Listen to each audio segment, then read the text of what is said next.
Bismillahirrahmanirrahim. Assalamualaikum warahmatullahi wabarakatuh. Kami dari kelompok 2 Farmasi B ingin mempresentasikan langkah-langkah uji praklinis.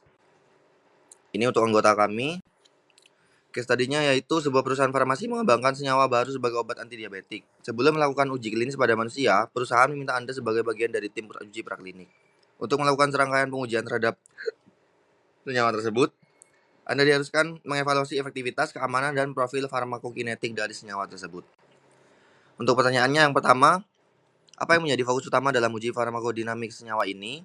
Yang kedua, bagaimana Anda merancang di farmakokinetik untuk memastikan senyawa ini memiliki profil waktu paruh yang optimal? Yang ketiga, apa saja parameter keamanan yang harus dipantau selama uji toksikologi?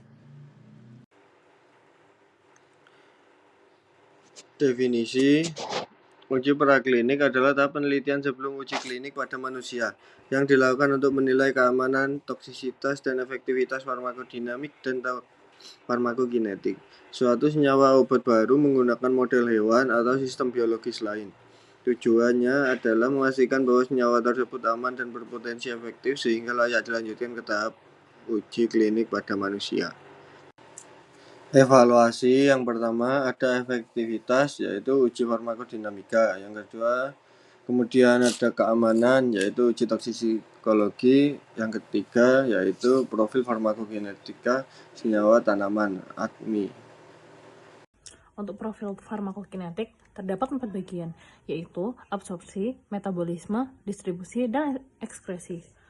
Untuk absorpsi, proses ini menggambarkan bagaimana zat uji masuk ke dalam aliran darah melalui saluran pencernaan setelah pemberian oral. Tingkat dan kecepatan absorpsi dipengaruhi oleh bentuk sediaan, kelarutan, stabilitas kimia, serta kondisi fisiologis dari pencernaan. Penyerapan yang efisien dapat meningkatkan konsentrasi sistemik zat dan memperkuat potensi efek toksik. Lalu, ada distribusi. Setelah diserap, zat akan disebar ke jaringan tubuh melalui sirkulasi udara. Distribusi ditentukan oleh kelarutan lemak, derajat ikatan protein plasma, dan aliran darah ke organ tertentu. OECD 408 menekankan bahwa pemahaman distribusi penting untuk mengidentifikasi organ target toksisitas seperti hati, ginjal, kelenjar, endokrin yang sering menjadi lokasi akumulasi zat. Untuk metabolisme, zat yang telah terdistribusi akan mengalami biotransformasi. Lalu, proses ini dapat menghasilkan metabolisme yang lebih polar sehingga mudah diekskresikan atau justru membentuk metabolit aktif yang lebih toksik. Evaluasi parameter biokimia seperti enzim hati, ALT, AST, ALP yang digunakan untuk mendeteksi efek metabolik yang mungkin timbul selama paparan berulang. Terakhir, ekskresi, yaitu tahap akhir farmakokinetik yang membuang zat atau metabolit melalui urin, feses, atau keringat. Kecepatan ekskresi menentukan lamanya paparan sistemik.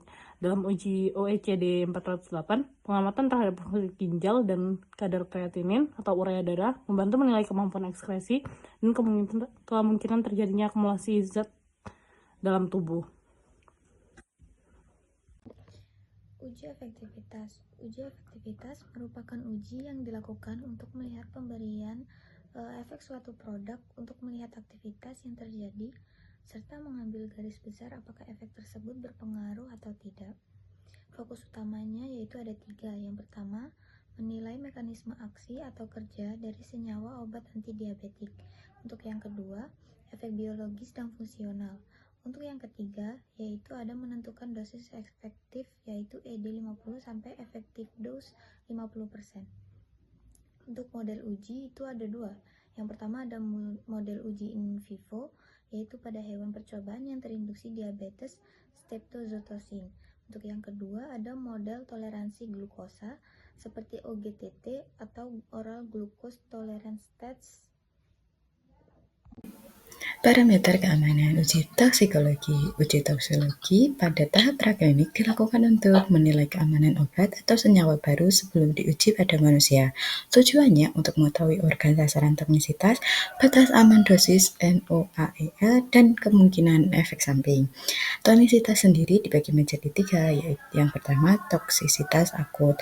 Dilakukan dengan pemberian 1 dosis tinggi, parameter mortalitas LD50, perubahan perilaku berat badan, konsumsi makanan atau minuman, dan tanda-tanda klinis toksisitas.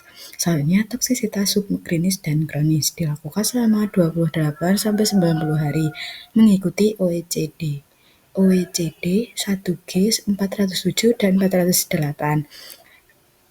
Parameter yang dipantau berat badan dan organ utama seperti hati, ginjal, dan pankreas. Selanjutnya, fungsi biokimia darah, ALT, AST, kreatinin, BUN, glukosa darah. Selanjutnya, parameter hematologi, HB, RBC, WBC, platelet. Selanjutnya, pemeriksaan histologi jaringan utama. Selanjutnya, toksisitas reproduksi dan genotoksisitas bila diperlukan. Yang pertama ada uji amestes atau mutagenitas, dan yang kedua uji mikronukleus pada sumsum tulang tikus. Selanjutnya ada uji keamanan. Yang pertama, uji toksisitas akut, mengetahui efek toksik selama pemberian tunggal atau dalam waktu kurang lebih dari 24 jam, menentukan LD50 atau lethal dose 50%. Lama pengamatan 14 hari. Selanjutnya, uji toksisitas subakut, menilai efek toksik akibat pemberian berulang dalam jangka waktu 14-28 hari, 2-4 minggu. Selanjutnya, uji toksisitas subkronik, mengetahui efek toksik setelah paparan berulang 1-3 bulan. Selanjutnya, toksisitas kronik, menilai efek toksik jangka panjang dan potensi akumulasi obat dilakukan hingga 6-12 bulan.